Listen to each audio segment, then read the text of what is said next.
Assalamualaikum warahmatullahi wabarakatuh. Perkenalkan, kami dari kelompok 12 dari kelas C.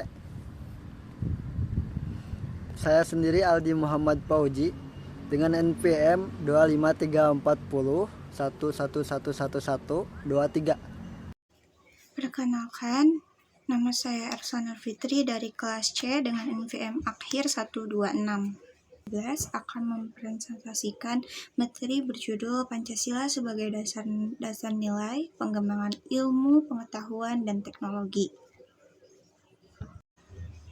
Pertama, Pancasila memiliki peran penting dalam kehidupan bangsa, termasuk dalam dunia pendidikan. Nilai-nilai Pancasila menjadi pedoman dalam bersikap, berpikir, dan bertindak dalam pengembangan ilmu, pengetahuan, dan teknologi.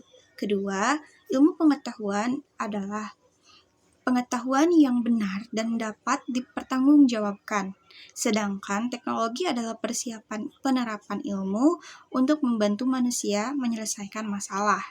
Keduanya saling berkaitan. Ilmu menghasilkan teori dan teknologi mewujudkannya dalam bentuk nyata.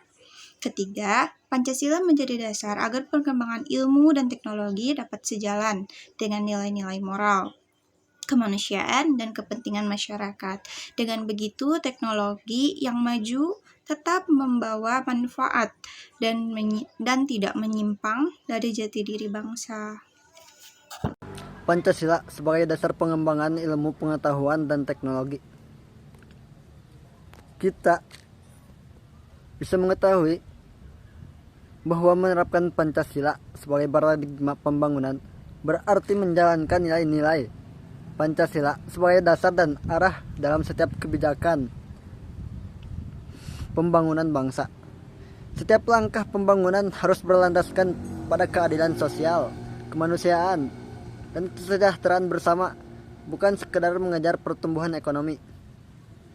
Iptek sebagai asas pembangunan dan salah satu bidang pembangunan yang sejajar dengan bidang yang lainnya. Maka kita dapat mengetahui dan memahami betapa pentingnya iptek bagi kehidupan bangsa dan negara. Adapun nilai-nilai Pancasila sebagai pengembangan ilmu pengetahuan dan teknologi yang terkandung dari setiap sila.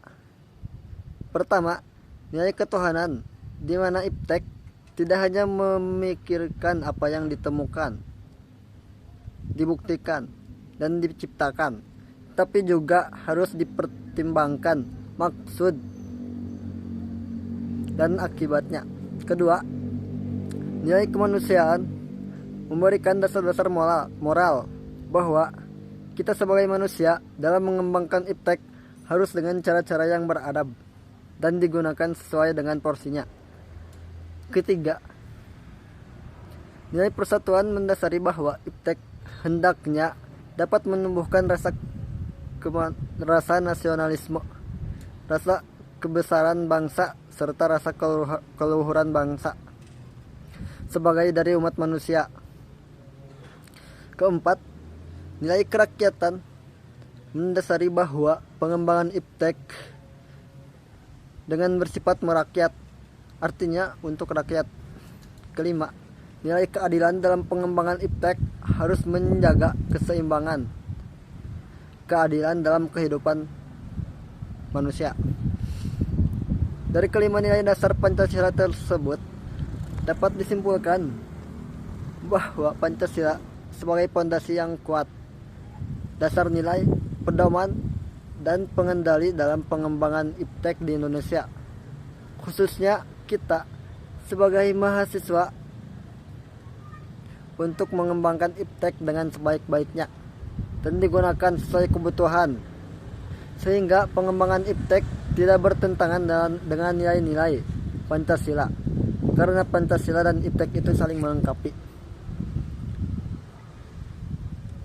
satu sama lain, di mana iptek memberikan kemajuan dan solusi bagi kehidupan manusia, sedangkan Pancasila memastikan kemajuan itu tetap berlandaskan nilai-nilai Pancasila. Pentingnya kedudukan Pancasila sebagai dasar pengembangan iptek. Oke.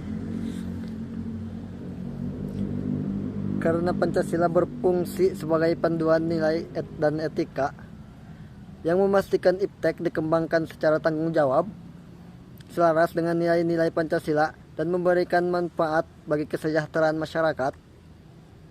Kedudukan ini sangat penting untuk mengontrol dampak negatif dari kemajuan iptek, seperti dapat mengarahkan pada sifat individualisme, serta menjaga agar iptek tidak bertentangan dengan kepribadian bangsa Indonesia. Salah satu contoh penerapan nilai-nilai Pancasila dalam inovasi digital yang terdapat pada sila kelima, yaitu keadilan sosial bagi seluruh rakyat Indonesia. Hal ini tercermin pada platform digital seperti Shopee, Lazada, Tokopedia. Di sini kami akan menjelaskan tentang hasil observasi kami yang berjudul perilaku mahasiswa dan masyarakat dalam penggunaan kris sebagai pembayaran. Latar belakang: perkembangan teknologi keuangan di Indonesia semakin maju. Salah satunya dengan hadirnya kris sebagai metode pembayaran digital. Kris dibuat oleh Bank Indonesia. Dengan adanya kris ini memudahkan transaksi jadi lebih cepat, praktis, dan tidak bergantung pada uang tunai. Di lingkungan kampus dan masyarakat umum, penggunaan kris semakin banyak dipakai. Hal ini karena kris mudah digunakan, aman, dan sudah tersedia di banyak pedagang. Mahasiswa cepat beradaptasi karena terbiasa dengan teknologi. Sedangkan masyarakat umum memiliki tingkat penggunaan yang berbeda-beda, tergantung pemahaman dan akses mereka terhadap aplikasi digital. Tujuan kami dalam wawancara ini, pertama, mengetahui tingkat pemanfaatan kris baik oleh masyarakat maupun oleh mahasiswa. Kedua, mengidentifikasi alasan mengapa mereka memilih kris sebagai metode pembayaran digital. Ketiga, memahami kebiasaan dan preferensi mereka dalam menggunakan pembayaran non-tunai. Keempat, mengetahui faktor yang mempengaruhi kemudahan atau kesulitan dalam penggunaan kris. Dari salah satu hasil wawancara kelompok kami mengenai seorang mahasiswa Universitas Siliwangi yang bernama Nijar, menurutnya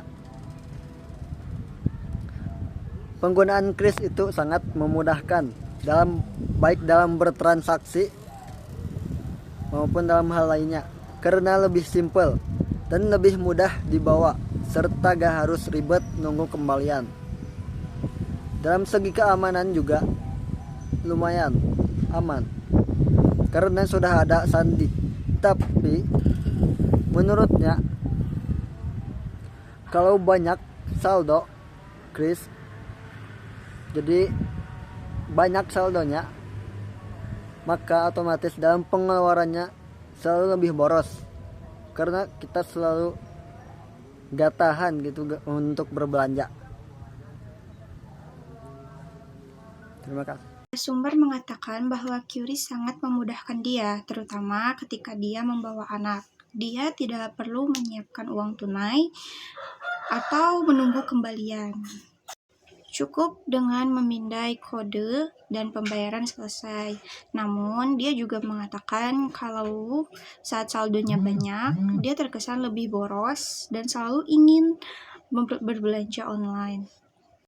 Dari permasalahan tersebut, ada beberapa solusi yang bisa dilakukan agar penggunaan QRIS tetap terkontrol. Di antaranya adalah membuat batas saldo harian atau bulanan, menggunakan notifikasi transaksi untuk memantau setiap pengeluaran, mencatat seluruh transaksi digital, membatasi aplikasi belanja online yang tidak penting, serta meningkatkan kemampuan mengendalikan diri agar tidak membeli barang yang tidak diperlukan. Keseluruhan, QRIS sangat membantu karena membuat proses pembayaran jadi lebih cepat, lebih mudah, dan lebih praktis. Namun kemudahan itu juga dapat menimbulkan perilaku konsumtif jika tidak disertai pengelolaan yang baik. Karena itu, penting bagi pengguna untuk mengatur keuangannya dengan bijak agar QRIS tetap memberikan manfaat tanpa menyebabkan pengeluaran berlebihan. Yang dapat kelompok kami sampaikan, mohon maaf apabila ada banyak salah dalam kata.